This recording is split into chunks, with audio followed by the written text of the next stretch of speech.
Let's talk about how to use our Rhythmizer device in FL Studio, the better way.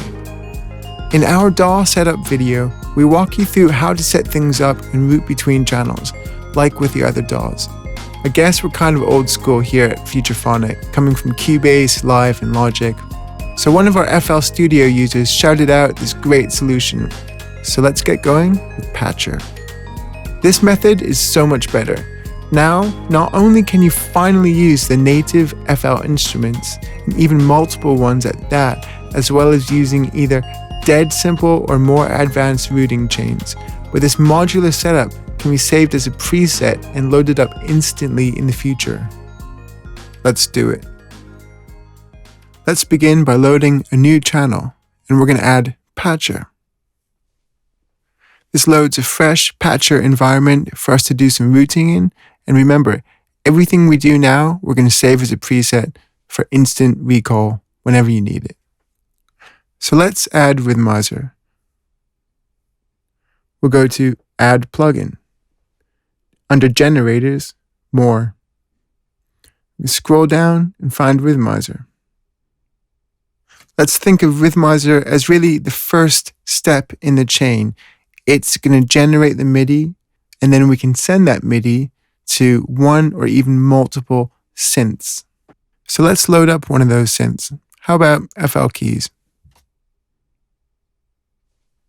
Alright, so we've loaded it up, but it's not going to actually work until we route it correctly. These green lines are for transmitting MIDI, while we use the yellow lines to transmit audio. Remember, Rhythmizer doesn't make any noises on its own. It's just a MIDI device which outputs randomized MIDI information based on the note that you feed it. And we want to route that MIDI into the synth. For that, we need to make a green connection. Okay, cool. So now you can see that the yellow line is going to take that audio from FL Keys onward into the chain.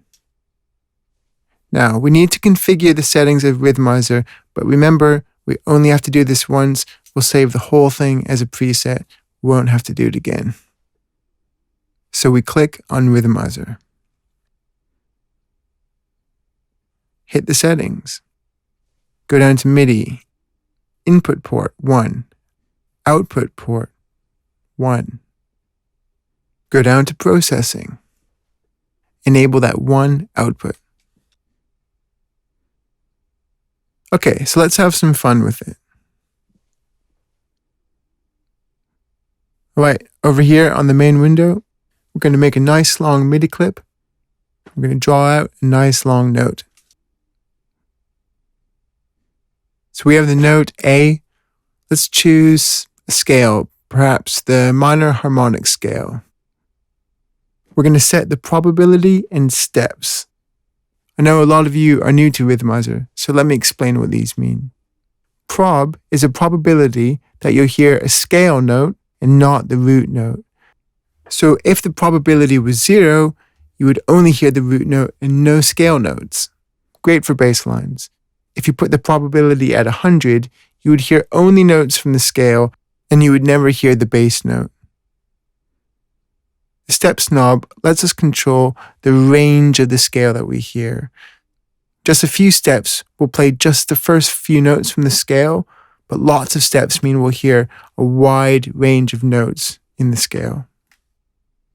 So let's hear FL Keys playing this randomized MIDI.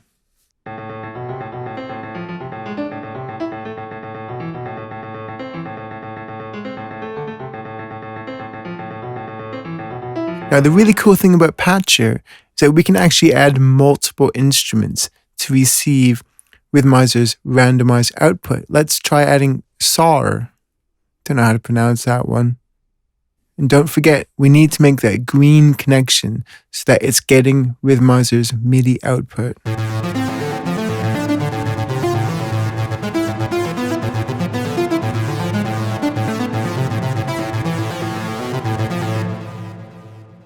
Cool, so we're hitting both synths there in unison. And check it out, there's some great videos out there about how you can create more complex routings with multiple synths and effects that you can save for later. For now, let's save what we've done as a preset that we can load up later.